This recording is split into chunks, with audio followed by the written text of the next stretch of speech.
Hi friends, R4iലേക്ക് എല്ലാവർക്കും സ്വാഗതം.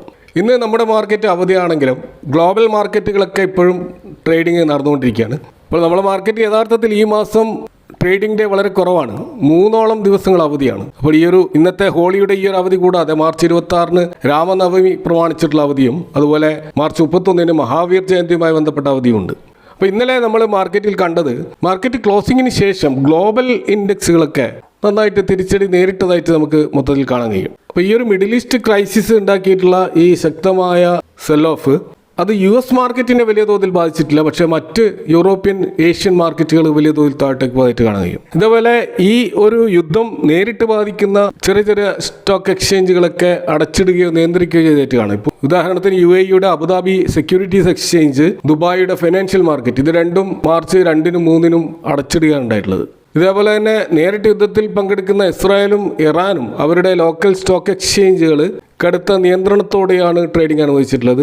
പലപ്പോഴും ആ ട്രേഡിംഗ് തടസ്സപ്പെടുന്നതായിട്ടുമാണ് കാണുന്നത്. അപ്പോൾ കഴിഞ്ഞ ദിവസം ഇന്ത്യയുടെ മാർക്കറ്റ് നമുക്കറിയാം നിഫ്റ്റി 50 1.24% ഇടിഞ്ഞിട്ടാണ് ഉണ്ടായിരുന്നത്. എന്നാൽ മാർക്കറ്റ് അവറിന് ശേഷം നമ്മൾ US മാർക്കറ്റിൻ്റെ പെർഫോമൻസ് നോക്കുകയാണെങ്കിൽ അവിടെ ഡൗ ജോൺസ് 0.15% നെഗറ്റീവ് ആണെങ്കിലും ഒരു ഫ്ലാറ്റ് നെഗറ്റീവാണ്. അതുപോലെ S&P 500 ഫ്ലാറ്റ് പോസിറ്റീവാണ്, 0.04 പോസിറ്റീവിലാണത്. അതുപോലെ നാസ്ഡാക്ക് 0.36 എന്നുള്ള പോസിറ്റീവ് ലെവലാണ് ക്ലോസ് ചെയ്തിരിക്കുന്നത്. എന്നാൽ യൂറോപ്യൻ മാർക്കറ്റ്, ജർമ്മൻ, ഫ്രാൻസ്, അതുപോലെ UK മാർക്കറ്റൊക്കെ വലിയ തോതിൽ ഇടിഞ്ഞതായിട്ട് കാണാം. 2% വരെ അവിടെ ഇടിവ് നടന്നിട്ടുണ്ട്.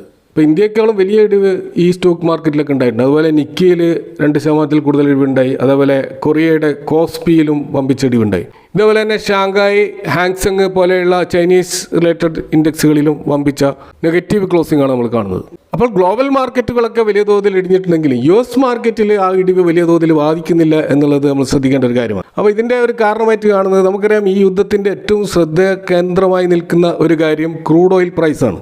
ക്രൂഡ് ഓയിൽ പ്രൈസ് കൂടുന്നതാണ് എല്ലാ മാർക്കറ്റിൻ്റെയും ഈ ഒരു കറക്ഷന് കാരണമാകുന്നത്. എന്നാൽ അമേരിക്കയെ സംബന്ധിച്ചിടത്തോളം അവർ പണ്ട് കാലങ്ങളിൽ അവരുടെ ഓയിൽ കൺസംഷന് വേണ്ടിയിട്ട് മിഡിൽ ഈസ്റ്റ് രാജ്യങ്ങളെ ആശ്രയിച്ചിരുന്നുവെങ്കിലും ഇന്ന് സാഹചര്യം മാറിയിരിക്കുകയാണ്. നിലവിൽ സൗദി അറേബ്യയെക്കാളും റഷ്യയെക്കാളും കൂടുതൽ ക്രൂഡ് ഓയിൽ ഉൽപ്പാദിപ്പിക്കുന്നത് അമേരിക്കയാണ്. പ്രത്യേകിച്ച് അവരുടെ ഷെൽ ഓയിൽ വലിയൊരു റവല്യൂഷനാണ് കൊണ്ടുവന്നത്. ഇതുകൂടാതെ തന്നെ ലോകത്തിലെ വളരെ തന്ത്രപരമായിട്ടുള്ള ഏറ്റവും വലിയ എണ്ണ ശേഖരമുള്ളത് അമേരിക്കക്കാണ്. ഇതുകൂടാതെ ഇപ്പോൾ വെനിസ്വലയും കൂടി പിടിച്ചടക്കിയതോടെ അമേരിക്കയുടെ ഓയിൽ റിസർവ് വലിയ തോതിൽ വർദ്ധിച്ചിരിക്കുകയാണ്. അതുകൊണ്ട് തന്നെ എണ്ണ വില കൂടുന്നത് US-ലെ പല ഈ ഓയിൽ റിലേറ്റഡ് കമ്പനികൾക്കും വലിയ അനുഗ്രഹമാണ്. ഇപ്പോൾ എക്സോൺ മൊബൈൽ, ചെവറോൺ പോലെയുള്ള കമ്പനികൾ വലിയ തോതിലുള്ള അഡ്വാൻറ്റേജ് ആയിട്ടാണ് അവർക്ക് വന്നിട്ടുള്ളത്. ഇതുകൂടാതെ നമുക്കറിയാം US എന്ന് പറയുന്നത് അവരുടെ പ്രധാനപ്പെട്ട മറ്റൊരു ബിസിനസ് ഡിഫൻസ് സെഗ്മെൻ്റ് ആണ്. സ്വാഭാവികമായിട്ടും വേൾഡ് വൈഡ് യുദ്ധം നടക്കുമ്പോൾ ഇത്തരം ഡിഫൻസ് സ്റ്റോക്കുകളിൽ വമ്പിച്ച ഡിമാൻഡ് ഉണ്ടാകാറുണ്ട്. അതുകൊണ്ട് തന്നെ നിലവിലുള്ള ഈ യുദ്ധത്തിൽ ഡിഫൻസ് സ്റ്റോക്കുകളിൽ വമ്പിച്ച മുന്നേറ്റമാണ് അമേരിക്കയിൽ ഉണ്ടായിട്ടുള്ളത്. അവിടെ പ്രധാനപ്പെട്ട പല ഡിഫൻസ് സ്റ്റോക്കുകളും Lockheed Martin, Northrop, Grumman, RTX പോലെയുള്ള അവരുടെ ലീഡിംഗ് ഡിഫൻസ് സ്റ്റോക്കുകളിൽ വമ്പിച്ച മുന്നേറ്റമാണ് ഉണ്ടായിട്ട്. ഇതൊക്കെയാണ് മൊത്തത്തിൽ US മാർക്കറ്റിനെ പോസിറ്റീവിലേക്ക് കൊണ്ടുവന്നിരിക്കുന്നത്. അതുകൂടാതെ നമുക്കറിയാം, അമേരിക്കയുടെ പ്രധാനപ്പെട്ട ഒരു പിൻബലം എന്ന് പറയുന്നത് അവരുടെ ടെക്നോളജി സ്റ്റോക്കുകളാണ്. പ്രത്യേകിച്ച് ആപ്പിൾ, മൈക്രോസോഫ്റ്റ്, NVIDIA പോലെയുള്ള ഇത്തരം സ്റ്റോക്കുകളാണ് S&P 500-ലും അതേപോലെ നാസ്ഡാക്കിലും ഒക്കെ ഉള്ളത്. അത് യുദ്ധവുമായിട്ട് നേരിട്ട് ബന്ധപ്പെടാത്ത, അത് ബാധിക്കാത്ത സ്റ്റോക്കുകളാണ്. അതുകൊണ്ട് തന്നെ ആ സ്റ്റോക്കുകൾ നല്ല മുന്നേറ്റം ഉണ്ടായിട്ടുണ്ട്. അപ്പോൾ ഇതുകൂടാതെ മൊത്തത്തിൽ ആഗോളമായിട്ടൊരു പ്രതിസന്ധി നേരിടുമ്പോൾ പൊതുവെ ഈക്വിറ്റി ഇൻവെസ്റ്റ് ചെയ്യുന്നവരെ സംബന്ധിച്ചിടത്തോളം ഒരു സേഫ് ഹെവൻ പോലെയാണ് അവർ അമേരിക്കയെ കാണുന്നത്. അവിടെയുള്ള ക്യാഷ് റിച്ച് ആയിട്ടുള്ള കമ്പനികളിൽ ഇൻവെസ്റ്റ് ചെയ്യുന്നത് ഒരു സുരക്ഷിത നിക്ഷേപമായിട്ട് പലർ കാണുന്നുണ്ട്. അതുകൂടാതെ US ഡോളർ ഇപ്പോൾ ചെറിയ ഇടിവുണ്ടായിട്ടുണ്ടെങ്കിലും US ഡോളർ ഒരു സുരക്ഷിതമായ താവളമായിട്ട് കാണാറുണ്ട്. അതുപോലെ US ട്രഷറി ബോണ്ടുകളും ഒരു സുരക്ഷിത താവളമാണ്. അതൊക്കെ കൊണ്ട് തന്നെ ഏതൊരു യുദ്ധം ഉണ്ടായാലും അത് അമേരിക്കയെ സംബന്ധിച്ചിടത്തോളം അവരെ നേരിട്ട് വലിയ തോതിൽ ഇമ്പാക്റ്റ് ചെയ്യാറില്ല എന്നുള്ളതാണ് യാഥാർത്ഥ്യം. ഇതുകൂടാതെ ജോഗ്രഫിക്കലി നോക്കുകയാണെങ്കിലും ഇപ്പോഴത്തെ യുദ്ധം നടക്കുന്നത് അവരുടെ ടെറിട്ടറിയിൽ നിന്നും എത്രയോ അകലെയുള്ള രാജ്യങ്ങളിലാണ്. അപ്പോൾ അതും അവരുടെ ഒരു അഡ്വാൻറ്റേജാണ്. എന്നാൽ ഇന്ത്യയെ സംബന്ധിച്ചിടത്തോളം കാര്യങ്ങൾ അങ്ങനെയല്ല. ഇന്ന് തന്നെ ക്രൂഡ് ഓയിൽ പ്രൈസ് ഇന്നലത്തെക്കാളും കൂടുതലായിട്ട് എസ്കലേറ്റ് ചെയ്യുന്നതായിട്ടാണ് നമ്മൾ കാണുന്നത്. പ്രത്യേകിച്ച് ഇറാൻ ഹോർമിസ് കടലിടുക്ക് അടക്കാൻ തീരുമാനിച്ചതോടുകൂടി വലിയ ഒരു പ്രതിസന്ധിയാണ് ഗ്ലോബൽ ലെവലിൽ ഈ ഒരു മേഖലയിൽ ഉണ്ടാവുക. ഇന്ന് US ഡോളർ 80-ന് മുകളിൽ പെർ ബാരൽ ഈ ക്രൂഡ് ഓയിൽ പ്രൈസ് ഉയർന്നിരിക്കുകയാണ്. അപ്പോൾ ഇന്ത്യയെ സംബന്ധിച്ചിടത്തോളം ഇന്ത്യയുടെ ഏറ്റവും ഒടുവിലത്തെ ഫെബ്രുവരി മാസത്തെ ക്രൂഡ് ഓയിൽ ഇറക്കുമതിയുടെ ഒരു ഡാറ്റ നമ്മൾ പരിശോധിച്ചാൽ ഇപ്പോഴും ഇന്ത്യ ഏറ്റവും അധികം ക്രൂഡ് ഓയിൽ ഇറക്കുമതി ചെയ്യുന്നത് റഷ്യയിൽ നിന്ന് തന്നെയാണ്. ഏകദേശം 20% റഷ്യയിൽ നിന്ന് തന്നെയാണ് ഇറക്കുമതി ചെയ്യുന്നത്. രണ്ടാം സ്ഥാനത്ത് സൗദി അറേബ്യയാണ്. അവിടെ നിന്ന് ഏകദേശം 18% ഇറക്കുമതി. പിന്നീട് വരുന്നത് 17% ഇറക്കുമതി ചെയ്യുന്ന ഇറാഖാണ്. അതുപോലെ UAE നിന്ന് ഏകദേശം 11%, USA നിന്ന് 7%, കുവൈത്തിൽ നിന്ന് 6%. അപ്പോൾ ഈ ഫെബ്രുവരി മാസം ഈ മിഡിൽ ഈസ്റ്റ് രാജ്യങ്ങളിൽ നിന്ന് സൗദി, ഇറാഖ്, UAE, കുവൈത്ത് പോലെയുള്ള രാജ്യങ്ങളിൽ നിന്നുള്ള ഇന്ത്യയുടെ ഇമ്പോർട്ട് ഏകദേശം 53% വർദ്ധിച്ചിട്ടുണ്ട്. ഈ ഒരു ഘട്ടത്തിലാണ് ഇപ്പോൾ ഈ ക്രൈസിസ് വന്നിട്ടുള്ളത്. അതുപോലെ റഷ്യയിൽ നിന്നുള്ള ഇറക്കുമതിയിൽ 30% കുറവുണ്ടായിട്ടുണ്ട്. ഇപ്പോൾ അത് 20% താഴത്തേക്ക് വന്നിട്ടുണ്ട്. അപ്പോൾ നിലവിലുള്ള ഈ ഒരു ഹോർമിസ് കടലിടുക്കിലുള്ള ആ ഒരു പ്രതിസന്ധിയെ ഓവർകം ചെയ്യണമെങ്കിൽ ഇന്ത്യയുടെ ഓയിൽ പർച്ചേസ് ഇപ്പോൾ അറബ് മേഖലയിൽ നിന്നും മാറ്റിയിട്ട് അമേരിക്കയും റഷ്യയുമൊക്കെ വീണ്ടും ആശ്രയിക്കേണ്ടി വരുന്ന അവസ്ഥയിലേക്കാണുള്ളത്. അപ്പോൾ അത്തരത്തിലുള്ള നീക്കങ്ങൾ നടക്കുന്നതായിട്ടാണ് ഇപ്പോൾ റിപ്പോർട്ടുകൾ നൽകുന്ന സൂചന. അപ്പോൾ അങ്ങനെയാണെങ്കിൽ ഈ ക്രൂഡ് ഓയിൽ ക്രൈസിസ് ഇന്ത്യ വലിയ തോതിൽ ബാധിക്കാതെ ഒരുവിധം ഇന്ത്യക്ക് പിടിച്ചു നിൽക്കാൻ കഴിഞ്ഞേക്കും. എന്നാൽ റഷ്യയിൽ നിന്നുള്ള ക്രൂഡ് ഓയിൽ ബൈങ് അത് അമേരിക്ക എത്രമാത്രം പ്രോത്സാഹിപ്പിക്കും എന്നുള്ളതും നമ്മൾ കണ്ടു തന്നെ അറിയേണ്ട ഒരു കാര്യമാണ്. ഇതുകൂടാതെ ഫെബ്രുവരി മാസം നമ്മൾ കാണുന്നത് ഇന്ത്യയുടെ GST കളക്ഷൻ അത് 1,83,000 കോടിയായിട്ടാണ് ഇപ്പോൾ കാണുന്നത്.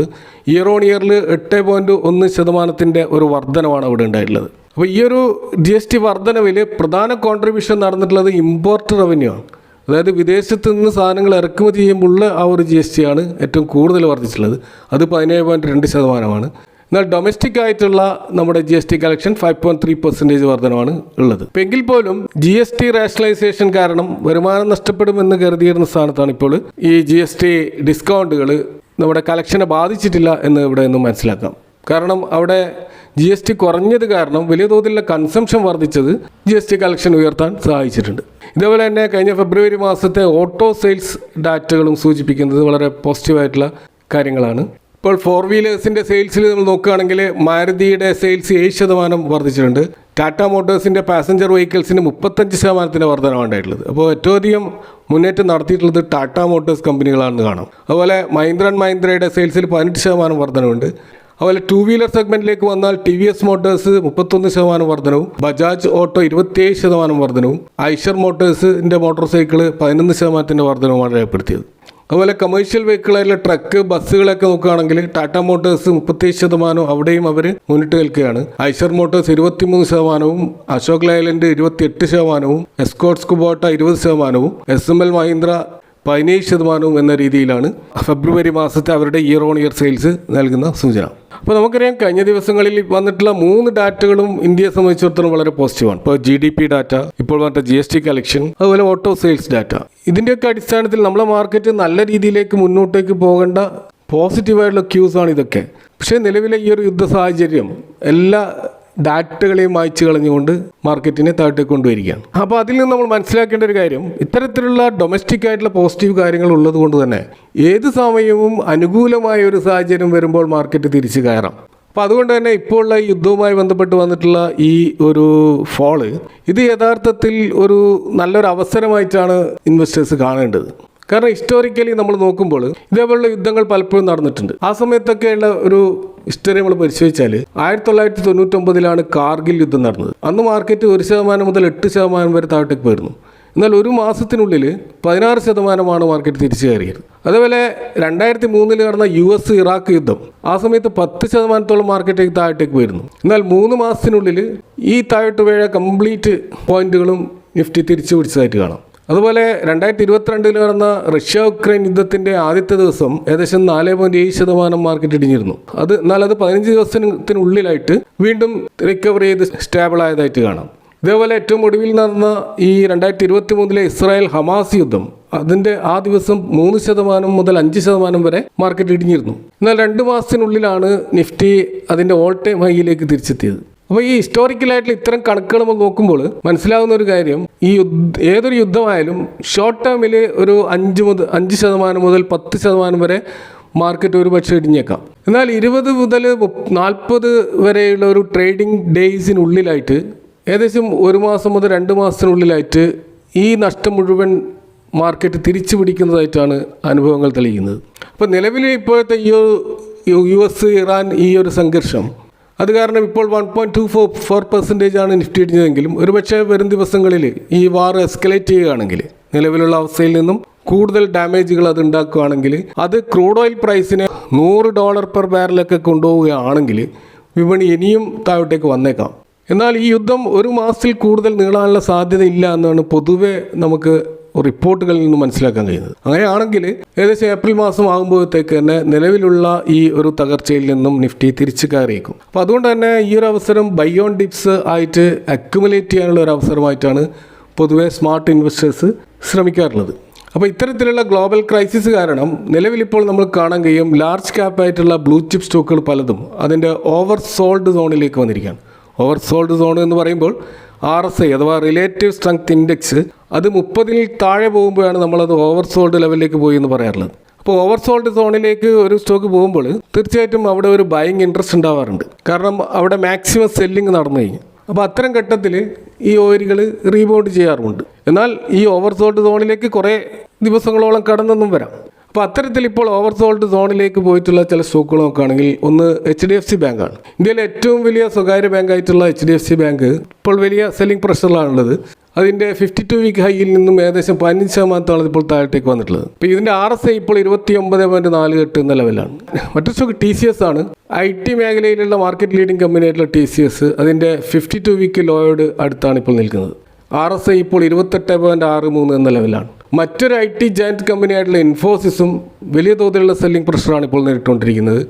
അതിപ്പോൾ RSI 23.52 എന്ന ലെവലിലെത്തിയിരിക്കുകയാണ്. മറ്റൊരു സ്റ്റോക്ക് ഏഷ്യൻ പെയിൻറ്റ്സ് ആണ്. ഇപ്പോൾ ഉള്ള ക്രൂഡ് ഓയിൽ ക്രൈസിസ് കാരണം ഈ സ്റ്റോക്കും നല്ല ഇടിവിലാണ്. അതിൻ്റെ RSI ഇപ്പോൾ നമ്മൾ കാണുന്ന 29.94 എന്ന ലെവലാണ്. മറ്റൊരു സ്റ്റോക്ക് ITC ആണ്. കഴിഞ്ഞ കുറച്ച് മാസങ്ങളായി ITC ഷെയറിൽ വലിയൊരു കറക്ഷൻ നടന്നിട്ടുണ്ട്. നിലവിലെ 52 വീക്ക് ഹൈയിൽ നിന്ന് ഏകദേശം 20 മുതൽ 25% വരെ ഇത് താഴത്തേക്ക് പോയിരുന്നു. അപ്പോൾ ഇതിൻ്റെ RSI ഓവർ സോൾഡ് സോണിൽ നിന്ന് ഇപ്പോൾ തിരിച്ചു കയറി തുടങ്ങിയതാണ്. മറ്റൊന്ന് ഭാരതി എയർടെലാണ്. ഇപ്പോൾ ടെലികോം സെക്ടറിലുള്ള ഒരു മേജർ കമ്പനിയായിട്ടുള്ള എയർടെൽ അതും ഒരു കറക്ഷനിലൂടെ പോയിക്കൊണ്ടിരിക്കുകയാണ്. RSI ഇപ്പോൾ 29.9 എന്ന ലെവലിലാണ് നിൽക്കുന്നത്. ഫൈനലായിട്ട് ഒരു സ്റ്റോക്ക് IRFC ആണ്. അതിൻ്റെ RSI ഇപ്പോൾ 21 എന്നുള്ള വളരെ ലോ ആയിട്ടുള്ള ലെവലിലെത്തിയിരിക്കുകയാണ്. ഇപ്പോൾ റീസെൻ്റായിട്ട് വന്നിട്ടുള്ള OFSുമായി ബന്ധപ്പെട്ടാണ് ഈ രീതിയിൽ ഈ സ്റ്റോക്ക് ഫോളോ ആയിട്ടുള്ളത്. അപ്പോൾ ഏതായാലും ഇവിടെ പരാമർശിച്ച ഈ സ്റ്റോക്കുകൾ ഒരിക്കലും ഒരു ബൈങ് റെക്കമെൻഡേഷൻ അല്ല. കൂടുതലായി സെർച്ച് ചെയ്ത് കഴിഞ്ഞാൽ എത്രയോ ഇതേപോലെയുള്ള സ്റ്റോക്കുകൾ നമുക്ക് കാണാൻ കഴിയും. നിഫ്റ്റി 50യിലും നിഫ്റ്റി നെക്സ്റ്റ് 50യിലും ഒക്കെ ഉള്ള മേജറായിട്ട് പല സ്റ്റോക്കുകളും ഇപ്പോൾ RSI 30 താവുന്നതായിട്ട് കാണാം. അതുപോലെ വരും ദിവസങ്ങളിൽ ഒരുപക്ഷെ ഇനിയും ഇത്തരം സ്റ്റോക്കുകളിൽ നല്ല സെല്ലിംഗ് പ്രഷർ ഉണ്ടാവാനുള്ള സാധ്യതകളുണ്ട്. അതുകൊണ്ട് തന്നെ നിഫ്റ്റി ടോപ്പ് 100ലുള്ള ഇത്തരം സ്റ്റോക്കുകൾ നമ്മൾ സെലക്ട് ചെയ്തുകൊണ്ട് ആ സ്റ്റോക്കുകൾ ഘട്ടം ഘട്ടമായി വാങ്ങുകയാണ് വേണ്ടത്. അതായത് ഒരു ബൾക്കായിട്ട് അതിൽ ഇൻവെസ്റ്റ് ചെയ്യാതെ നമ്മൾ ഇൻവെസ്റ്റ് ചെയ്യാൻ ഉദ്ദേശിക്കുന്ന പണം ഒരു 4 പാർട്ടായിട്ട് അതിനെ ഡിവൈഡ് ചെയ്തുകൊണ്ട് ഓരോ ഡിപ്പിലും വാങ്ങുക എന്ന ഒരു സ്ട്രാറ്റജിയാണ് യഥാർത്ഥത്തിൽ നമ്മൾ ഫോളോ ചെയ്യേണ്ടത്. കൂടാതെ ഇത്തരം ബ്ലൂ ചിപ്പ് സ്റ്റോക്കുകൾ ഇൻവെസ്റ്റ് ചെയ്യുന്നവരെ സംബന്ധിച്ചിടത്തോളം അവരുടെ മൈൻഡ് സെറ്റ് ഒരു 3 to 5 ഇയേഴ്സിൻ്റെ ഒരു ലോങ് ടേം വ്യൂ ഉണ്ടായിരിക്കണം. കാരണം ഈ സ്റ്റോക്കുകളൊക്കെ വളരെ സ്ലോ ആയിട്ട് ഗ്രോ ചെയ്യുന്ന സ്റ്റോക്കുകളായിരിക്കും. നമ്മൾ വിചാരിക്കുന്ന രീതിയിലുള്ള ഒരു മൾട്ടി ബാഗർ റിട്ടേൺ തരാൻ സാധ്യതയുള്ള സ്റ്റോക്കുകളായിരിക്കില്ല. അതുകൊണ്ട് തന്നെ നല്ല ക്ഷമ ആവശ്യമുണ്ട്. പക്ഷേ ഇവിടെ ഉള്ള ഒരു പ്ലസ് പോയിന്റ് എന്ന് വെച്ചാൽ നമ്മൾ ക്യാപിറ്റൽ നഷ്ടപ്പെടാതെ കാത്തു സൂക്ഷിക്കാൻ ഒരു പരിധി വരെ ഇത്തരം ലാർജ് ക്യാപ് ബ്ലൂ ചിപ്പ് സ്റ്റോക്കുകൾക്ക് സാധിക്കാറുണ്ട്. അപ്പോൾ ഇതൊക്കെയാണ് ഇന്നത്തെ മാർക്കറ്റുമായി ബന്ധപ്പെട്ട് നിങ്ങളായിട്ട് ഷെയർ ചെയ്യാനുള്ളത്. ഈ വിഷയങ്ങളുമായി ബന്ധപ്പെട്ടുള്ള നിങ്ങളുടെ അഭിപ്രായങ്ങളും കമൻറ്റുകൾ അറിയിക്കാം. Thanks for watching. See you next time with another video.